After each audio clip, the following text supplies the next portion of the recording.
Hello everyone, this is A.B.I., the animator and editor at Sugar Punch.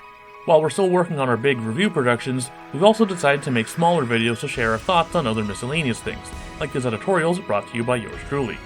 Now, I don't watch nearly as much anime as Kura does, but one show I was looking forward to was Phantasy Star Online 2, the animation.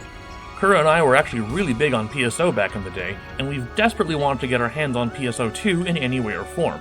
I've actually tried PSO2 some time ago, but I must have dropped it due to time or just being tired of having to patch every single update and still not being able to fully read the game or use all of the game's functions. So at the very least, I felt like an anime adaptation would suffice as a stand-in experience. And then...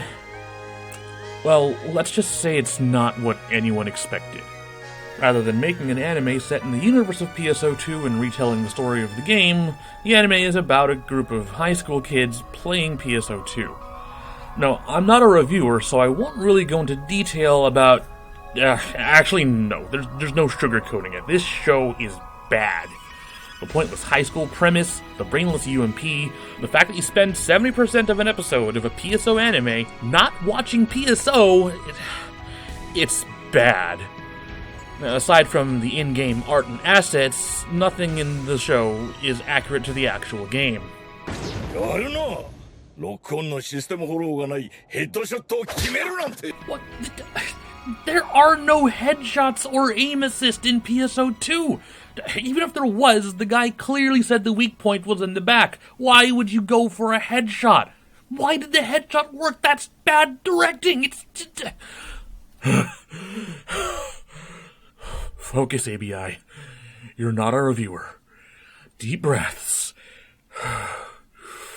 Believe it or not, it actually doesn't matter that the show sucks, because the fact that we even have a PSO2 anime could be very important.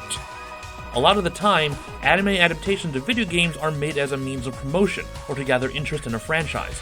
Oftentimes, publishing networks like Funimation or Crunchyroll will simulcast these shows internationally, giving it some exposure overseas for potential localization.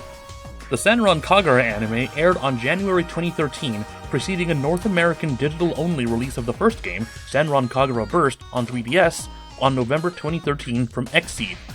The Danganronpa anime aired on July 2013, preceding a North American release of its first title, Danganronpa Trigger Happy Havoc, in February 2014 for the PS Vita by NIS America. The most important parallels to the anime adaptation of NC Soft's Blade and Soul, an MMO that was released in 2012 in Korea. This is relevant because Blade and Soul received basically zero international press outside of a North American domain name that's been in use since as early as 2010. In 2014, it got its anime adaptation that was licensed and released for North America by Sentai Filmworks, followed by an announcement of the game's localization in May 2015, and finally the game's release on January 2016. See, look, there's me right now. So what does this mean for PSO2 and its bizarre high school adaptation? Honestly, I don't know, because the show is marketing this high school setting and its characters more than the actual game. Even the Blade and Soul anime followed the story of the original game. Alka was a student of Master Hong is murdered by Jin So-yun, Alka sets off on a quest for revenge, that's it! But the anime was already licensed for North America by Sentai Filmworks, so that means the possibility exists that we'll get a fully localized game in North America if the pattern follows through. Now, I'm not saying it's a guarantee, because for the last few years, Sega has been doing everything in its power to keep us dirty Westerners off their servers, and has shown zero interest and made zero commentary about an international release. But fuck it, we got Yakuza 5. To many, that's a freaking miracle. And that was today's A.B.I.torial.